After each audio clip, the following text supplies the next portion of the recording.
hablar de mi generación.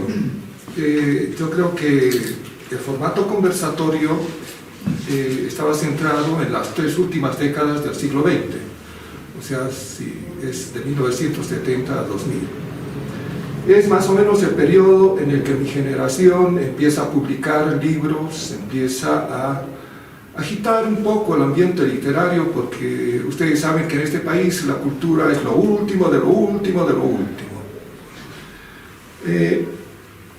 Yo no estoy de acuerdo con bueno, a mí un poeta como Mitre o una poeta como Blanca Vitúcter, a mí no me convocan. A mí me convoca, por ejemplo, y muchísimo, Guillermo Bedregal. Yo creo que Guillermo Bedregal es uno de los poetas menos estudiados, mal leídos, aunque claro, don Dodo Ortiz se ocupó profusamente de él, pero eso no me parece suficiente. Es un poeta que da para mucho más, y es un poeta que me convoca. Es decir, sus lecturas, a veces las lecturas que hago de su obra, me dejan frío. Porque pienso que cuando un lector se interna en un poeta y construye una relación íntima con ese poeta, entonces recurre a todos los estudios, recurre a sus influencias. Estaba leyendo a César Moro, que es un poeta peruano, magnífico poeta peruano, y vi que la conexión entre Guillermo Bedregal y César Moro es impresionante. Entonces habría que estudiar hasta qué punto Guillermo Bedregal fue influido por César Moro. Claro que fue influido por el surrealismo, así como por Jaime Sáenz, y bueno, eso es lo que yo quería decir. Y además reivindicar a poetas que no han sido nombrados. A mí me causa repugnancia esos poetas que siempre quieren estar en la plataforma, quieren estar en los periódicos. Yo pienso que la tarea que un escritor, un poeta tiene que hacer es silencioso. A mí la escritura es un placer solitario, casi un onanismo lírico, ¿no? Y estar haciéndose autopropaganda, haciéndose invitar a los festivales y estar siempre en la palestra, me parece de mal gusto, además humillante. Yo viajé a 2 o 3 festivales, pero nunca busqué esos viajes, me invitaron. Y además yo pienso que esos festivales también son unos grandes negociados, bueno, de eso vamos a hablar después, pero a mí me invitaron y pienso que si uno escribe lo que vale, entonces si uno vale su poesía, si es que vale su poesía, pues tiene que pagarle su pasaje, ¿no? Ese es uno de mis principios poéticos, ¿no? Nunca me he pagado el pasaje, así que pocas veces me invitan, y estos festivales dicen, bueno, si puedes pagar tu pasaje o no. Pues yo les digo, aún cuando tenga dinero, les digo que no. Bueno, y esos festivales fueron gratos porque tuve contacto con muchos poetas y también descubrí mucha poesía que está sotesada a veces, porque como decía Mónica, nosotros somos un país mediterráneo no solamente geográficamente, sino espiritualmente también, o éramos, porque ahora con YouTube, Google, ya uno no puede justificar su ignorancia, ¿no? Y yo soy muy curioso, entonces cuando voy a Colombia, voy a Nicaragua,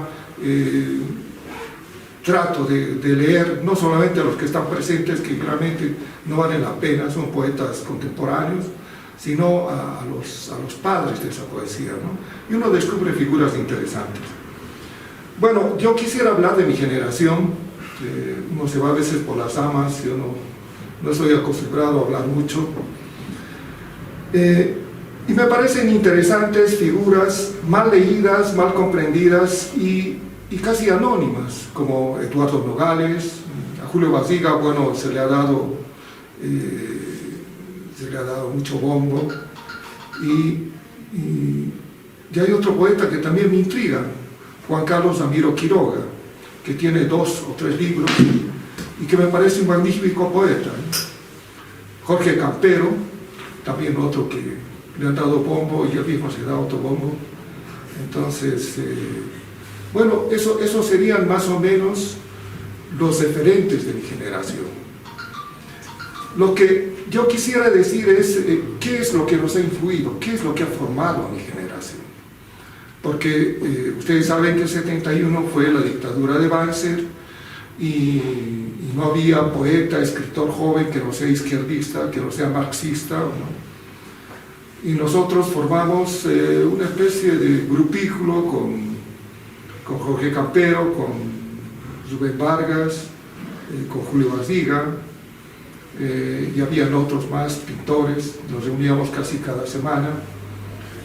Y les estoy hablando del 75, 76, 77, cuando Jaime Sáenz era todavía una lectura casi clandestina y nosotros leíamos a Jaime Sáenz.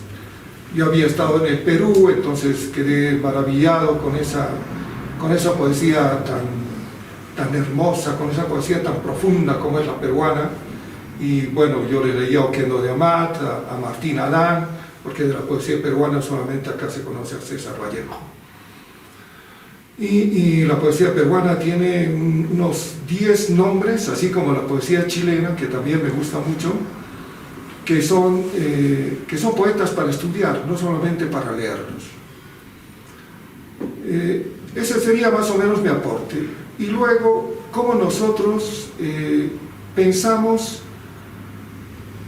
la poesía no como un acto político, sino que la protesta estuviera inmersa en el discurso lírico, que la poesía no sea panfletaria, que no sea una poesía de protesta, sino el hecho mismo de existir el poeta, de existir la poesía, ya me parece un acto de resistencia contra la dictadura, contra toda forma de opresión.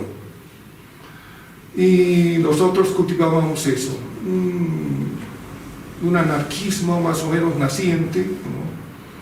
que se reflejaba un poco en nuestra poesía, pero yo creo que más en una actitud vital, en una actitud de libertad, de hacer aquello que los poetas del romanticismo decían, bueno, la poesía, aparte de escribirse, también tiene que vivirse en libertad.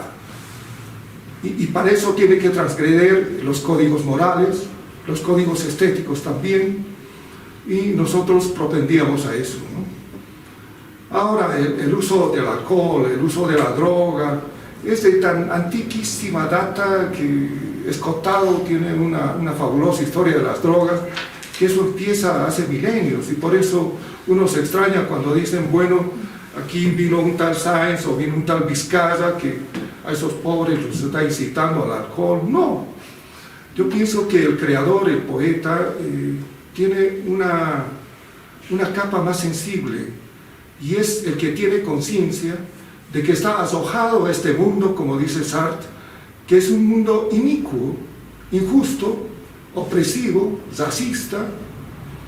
Entonces la poesía se convierte en el último espacio de resistencia contra todas estas lacras, contra toda esta forma de opresión, contra todos estos poderes que nos envuelven, porque desde que yo tuve uso de razón, yo siempre me consideré anarquista, ¿no? Yo creo que soy un anarquista genético. Fui expulsado de varios colegios, porque a los 12 años era ateo. No era precoz, porque tenía un tío que también era ateo y él me infectó un poco eso. Y esas actitudes, a mí, la actitud de los anarquistas me atrajo como un imán, ¿no? Y el anarquismo nada más lo que hizo fue teorizar mi protesta, teorizar mi rebelión, teorizar mi sucesión contra esta sociedad y contra todo.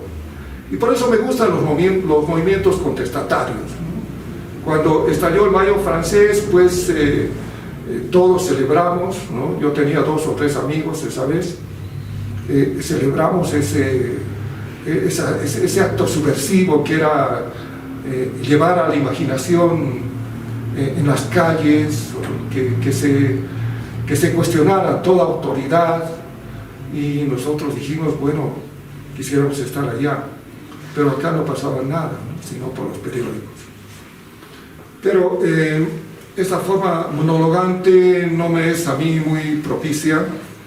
Yo quisiera, y vamos a funcionar, yo creo, a través de las preguntas. Gracias.